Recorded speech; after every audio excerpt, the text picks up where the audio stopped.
Sosyal medyada Ömer sürekli geziyoruz. İnsanların ilgilerine bakıyorum yani merak ediyorum. Bu gencecik güzel kardeşlerim bak vallahi içim daralıyor bazen ya. Böyle gencecik pırlanta gibi kardeşlerim ya. Hepsi canım yerim ya. Bakıyorsun namaz gibi bir şey kılmıyorlar ama hayatlarındaki bütün parametreler tamam, sadece namaz yok. Ya bakıyorsun bana merak ediyorsun yani bunu alıkoyan nedir diye. Birçoğunu Yusuf abi ekserisini alıkoyan aşk ya aşk. Öyle bir dert paylaşmak, onunla çay içmek. Yani böyle bir haram yol insanın çok hoşuna gider Onur. Öyle değil mi?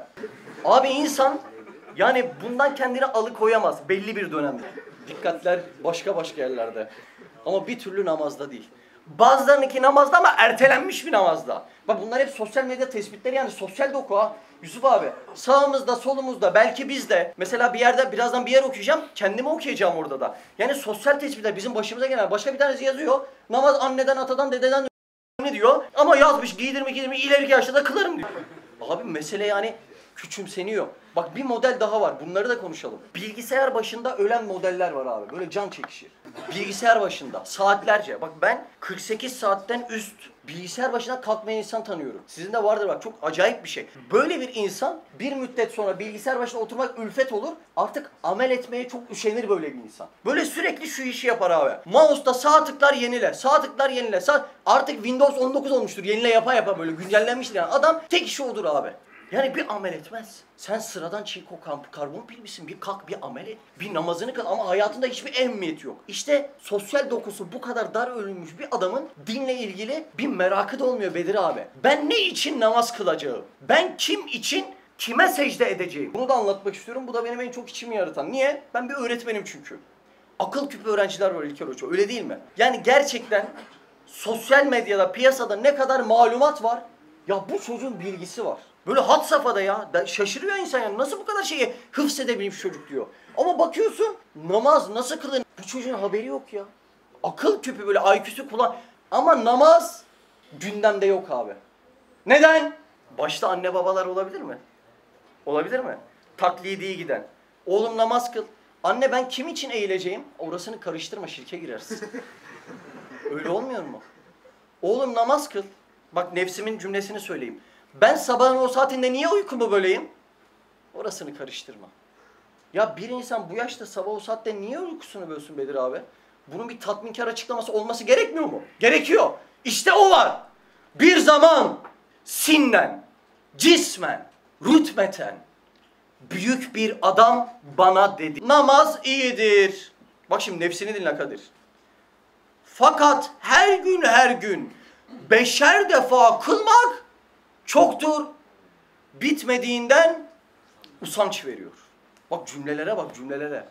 Ne güzel bir söylüyor değil mi? Bak çok dikkat etmen gereken bir şey var. İsim ne kardeşim? Efendim? Ufuk. Bak namaz kılma demiyor. Namaz kılma dese şeytan olmaz, nefis olmaz zaten. Anlatabiliyor muyum? Taklaya bak. Nereden dolandırıp ne yaptırıyor? Namaz iyidir fakat her gün 5'er defa kılmak çoktur. Bitmediğinden usanç veriyor. O zatın o sözünden hayli zaman geçtikten sonra nefsimi dinledim. İşittim ki, kimi dinliyor Halil İbrahim? Nefsi. Aynı sözleri söylüyor ve ona baktım gördüm ki tembellik kulağıyla, az önce bahsettiğimiz örneklere ne kadar benziyor değil mi? Tembellik kulağıyla şeytandan aynı dersi alıyor. Söyleyen kimdi Baran? Nefis. Ders aldığı kim? Şeytan.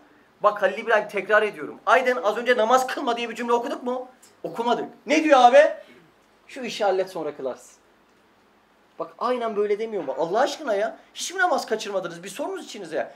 Bak şeytanın en büyük desisesi kendisini inkar ettir Özgür. Yani içinizde o muhakemeyi aynen yapın yani. Ne olduğumuzu tam bilmezsek şeytan çok kandırır bizi bak. Namaz kılma demiyor. Çok önemli kardeşim. Ya şu atan da hele KPSS'de sonra kılarsın. Ya şu YGS bitsin bak annem baban kızar ya. Allah ya gündemde yok. Anlatabiliyor muyum o baştaki örnekleri? Hele şu iş bitsin sonra abi şu şirketin borcu var kafamı kaldıramıyorum ondan sonra. Haydi bakalım. Bak kılma demiyor Mustafa. Taklaya getiriyor. Şimdi ben bir hadis hatırlatayım size. Erteleyenler helak oldu helak. Hadise baksana. Erteleyenler helak oldu. Ve erteleme bahanelerine bak. Abi sonra yaparım şunu yaparım. Ben İzmir'de bir adamla taşıdım. Abi niye namaz kılmıyorsun dedim. Ben şort giyiyorum dedi. Bak bizim buranın da bir ahlakı var. Açık konuşalım mı abi? Bizim buranın ahlakı. Adama dinle ilgili bir şey söyle. kendisini tamamen ortamdan çıkarır, der ki ya sülalede kaç tane hacı var, kaç şey var, kaç var, hep onları sayar. Öyle değil mi Bedir abi? Bizim buranın da ahlakı o ya. Abi isim neydi? Yok, yandaki abi. Ayhan abi, çok ilginç bir tespit daha söyleyebilir miyim? Ben namaz kılmayan kimseyi tanımadım, biliyor musun? Kılamayanlarla tanıştım hep. Namaz kılamıyor.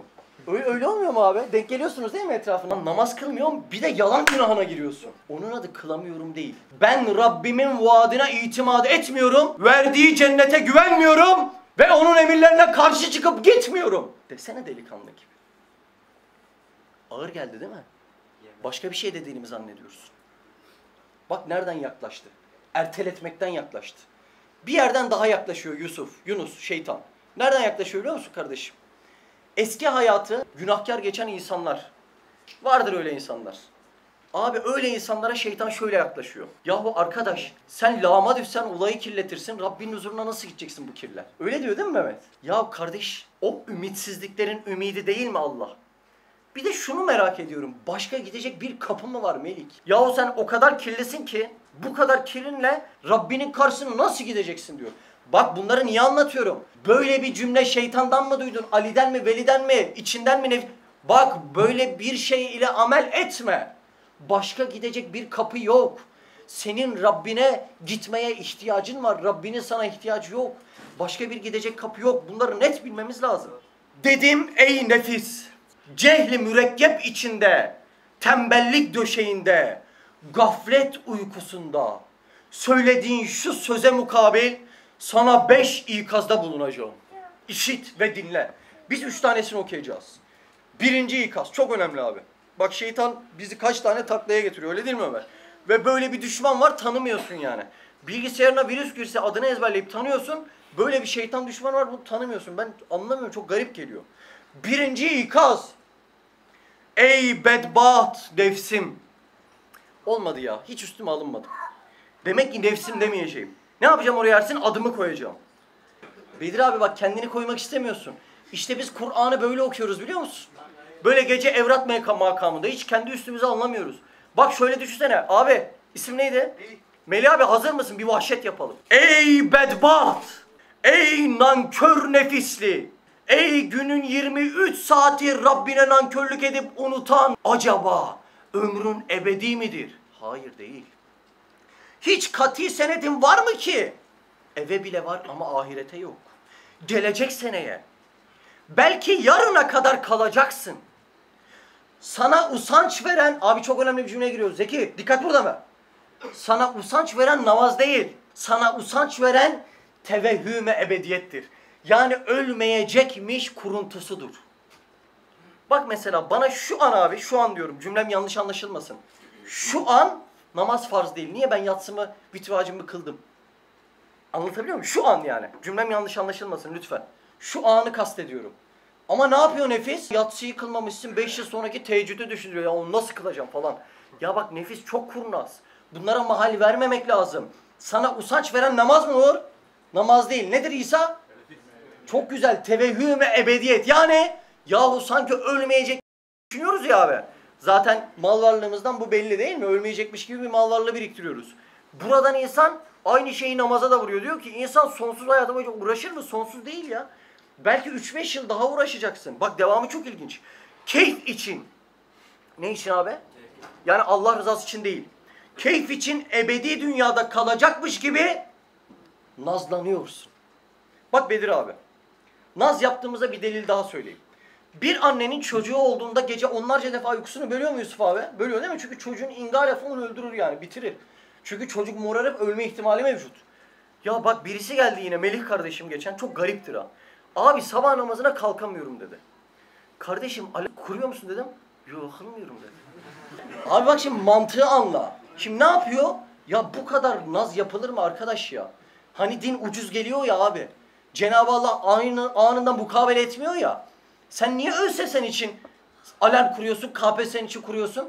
Baban posta koyacak, kayıp koyacak diye o iş için kuruyorsun. Arabanın aman muayenesi geçmesin diye kuruyorsun. Ya bu kadar çok komik değil mi ya? Trajikomik yani. Ben kalkamıyorum diyor. Alarm kuruyor musun? Yok kurmuyorum. Abi verdiğimiz önemden bahsediyorum. Dersin başıyla çok oturdu değil mi? Verdiğimiz örneklerle. Yani bizim hayatımız namazlanmamış. Böyle bir ehemmiyet, böyle bir önem yok bizim hayatımızda. Bak size süper bir yol söylüyorum abi. Sabah namazına nasıl kalkılır süper bir yol. Bir Bedir abi koca sürahi suyu alıyorsun. Yusuf abi tamam mı? Problem var mı burada? Eyvallah. Var mı sabah namazına kalkmakta zorlanan? Kadir senle gidelim mi örnek olarak? Bak şimdi. Bey, Canatan mı? Hangisi? Şş, küçük bacanan burada mı? Bacı hazır mısın? Gidiyoruz şimdi. 2,5 litre sürahi var elimde. Tamam mı? Şimdi olay suda bitiyor. Bu suyu ya içe koyacaksın ya dışa koyacaksın. Bak bu suyu içer uyursan otomatik alarm olur, aynı saatinde kaldırır. Eğer dışında bırakırsan manuel alarm olur, sen kalkıp suratına boşaltmak zorundasın. Ama ikisi de sabah namazına kaldırır ve espri yapmıyorum. Lütfen deneyin. Lütfen. Özellikle kafaya boşaltma manuel kısmı çok işe yarar. Hiç değilse Allah için, sonsuz hayatınız için bir vakit namaz kaçırmamış olursunuz. Belki erken uyanır teheccüde kılarsınız. Ey bedbaht nefsim! Acaba ömrün ebedi midir? Bak lütfen cümleler çok önemli abi. Hiç kat'i senetin var mı ki? Yok değil mi? Gelecek seneye. Belki yarına kalacaksın. Bilmiyorum ki. Sana usanç veren namaz mı? Neydi? Tevehhüm-i ebediyet. Ne demek Yavuz? Sonsuz yaşayacak gibi zannetmek, vehmetmek. Sana usanç veren tevehhüm-i ebediyettir. Keyif için ebedi dünyada kalacak gibi nazlanıyorsun. Naz da az önceki örnekten çıktı değil mi Veli abi? Eğer anlasaydın ki ömrün azdır, hem faydasız gidiyor. Elbette onun 24'ten birisini. Ya çok mu bir şey istiyor? Seni yaratmış ya.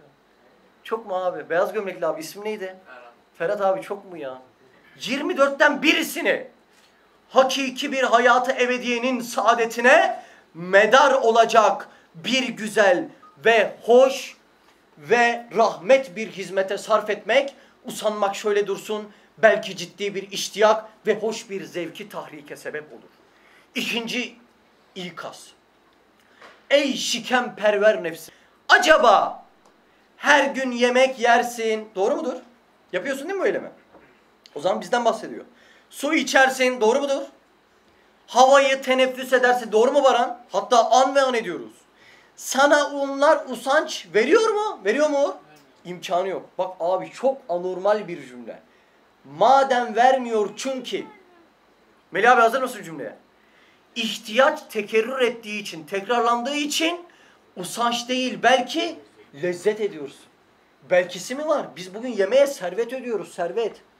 Restoranda şu yemek için öyle değil mi? Ama bu bir ihtiyaç aynı zamanda. Ama Cenab-ı Allah öyle bir sistem kurmuş ki abi o ihtiyacı lezzete çevirmiş. Öyleyse hane-i cisminde senin arkadaşların olan kalbinin gıdası, ruhunun âb hayatı ve letaife-i Rabbaniyen gerektir. Peki bunların gıdasını vermeden nasıl olacak? Abi bak bazen şöyle diyoruz Bedir abi. Ya bir içim sıkılıyor, bir ruhum daralıyor anlayamıyorsun.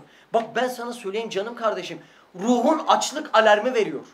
Bedenini dahi, beden gibi ruhun yanında kıyas edilemeyecek dandiklikte bir mekanizmayı dahi günde 3 defa besliyorsun, çoğu zaman doymuyor. Ruhunu günde 5 adet minimum beslemezsen sana açlık alarmı veriyor işte. Beni beslemen lazım diyor. Senin Rabbinle konuşman lazım diyor. Gel Rabbine içini dök diyor.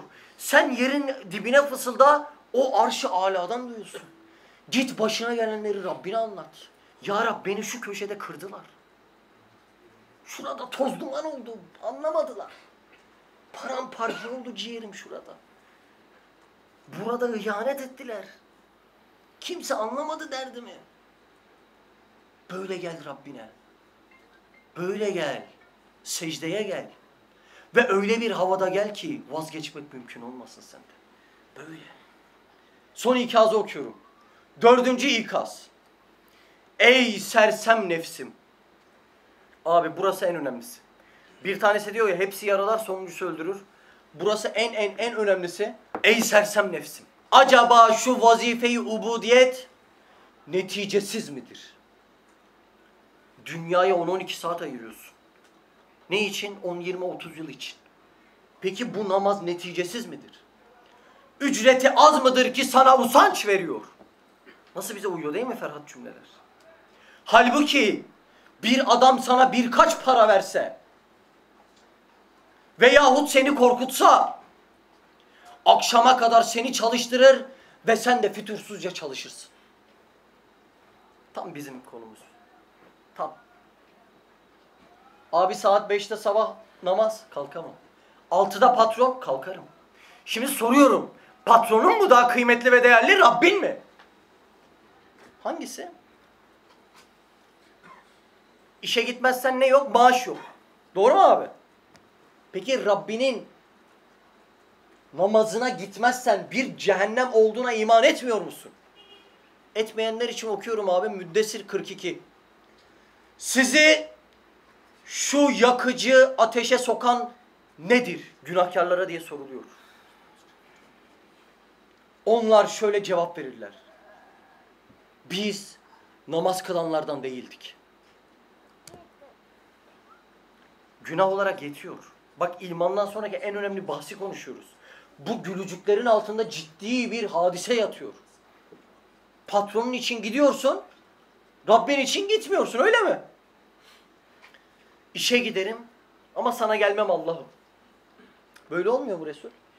Böyle olmuyor mu Uğur? İşe giderim ama sana gelmem Allah'ım. Senin vaadine güvenmiyorum. Cennet veriyormuşsun. Cennetine ihtiyacın mı var? Ben gider 12 saat patronuma ciğerimi satarım ama sana 1 saat gelmem. Diyorsun lisanı halinle. Farkında mısın? Bunu dediğinin farkında mısın? Her şey demek dilde olmaz.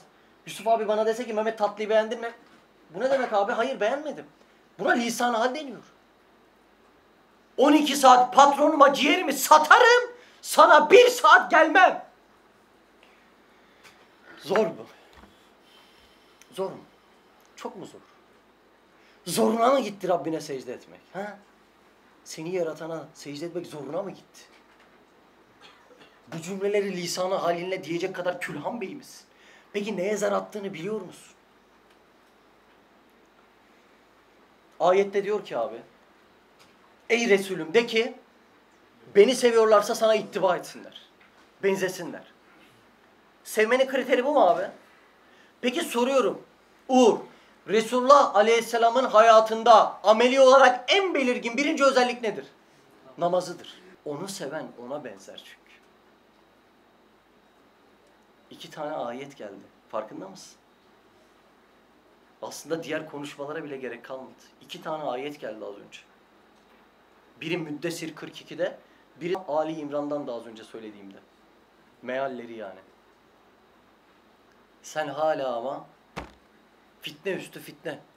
Ne geliyor abi akla? Ne geliyor? Ama abi çalışmak da ibadet değil mi? Şeytanın en kaliteli mamalarını söylüyorum Yusuf abi. Bak rica ediyorum, etrafınızda sohbet edin, bu cümleleri duyacaksınız ve muhtemelen duymuşsunuzdur. Ama abi çalışmak da ibadet değil mi? Çalışmak 5 vakit namaz varsa arasında ibadettir. Yoksa ibadet değildir abi. Bediüzzaman Said Nursi bunu açıklıyor. Bak bunu net bilelim. Çalışmak ibadet mi olur? 5 vakit namazın varsa arasında. Anlattığı başka bir fitneyi daha söyleyeyim. Ama abi eve rızık götürmeyelim mi? Patron müsaade etmiyor. 1. Şer'an patron müsaade etmiyorsa namaz kılamadığın işten ayrılman lazım abi. 2. Benim rezzakım Allah. Rızkımı patron değil Allah'ın verdiğine iman ediyorum. Sen rezzakını patronun söylüyorsan biz seninle aynı Allah'a inanmıyoruz, kusura bakma. Şunu net anladık abi. Toplumda namaz kılmayanlar Bedir abi nasıl namaz kılacağını biliyorlar. Ne için namaz kılacağını bilmiyorlar. Kime secde edeceklerini, hayret ve muhabbetle kime bu başa eğeceklerini bunları bilmiyorlar. Ben de bilmeyen çok günahkar kardeşinizden bir tanesiydim. Bana Risale-i Nurlar yardımcı oldu. Kur'an-ı Kerim'in bir tefsiri. Bu zamana kadar takriben 350 bin tefsir yazılmıştır. Ve Risale-i Nur bu asırda armağan olarak bırakılan tefsirlerden bir tanesidir. Biz şu dersi yaptık ya Aydın. Ben size ne yaptım biliyor musun kardeşim? Arkamda bir okyanus var. Elimi daldırdım okyanusa, suratınıza birkaç adet damla attım. Akıllı olan adam benim damlamla mı yetinir, okyanusa mı dalar Aydın? Demek akıllı olan bir arkadaş, ya Mehmet Allah razı olsun anlattı ama bu işin damlasıdır deyip Risale-i Nurlara meyletmesi lazım. İnanın namaz meselesi toplumda bu kadar hassas dengeler üzerinde duruyor. İlginç çelişkiler oluşuyor yani burada. Hakikaten. Evet abi. Akıllı telefon bataryası gibi bir an önce bitiyor ömrümüz. Ve üstadın bir cümlesi, Mahsun kardeşim, inan bende korku oluşturuyor ve kulaklarımdan hiç çıkmıyor. Ve diyor ki Ferhat abi, acaba sırf dünya için mi yaratıldın ki bütün vaktini dünyaya sarf ediyorsun? Ve namaz kılanlara da bir son bir cümle. Ey namaz kılanlar! Siz aynen devam. Allah kabul etsin.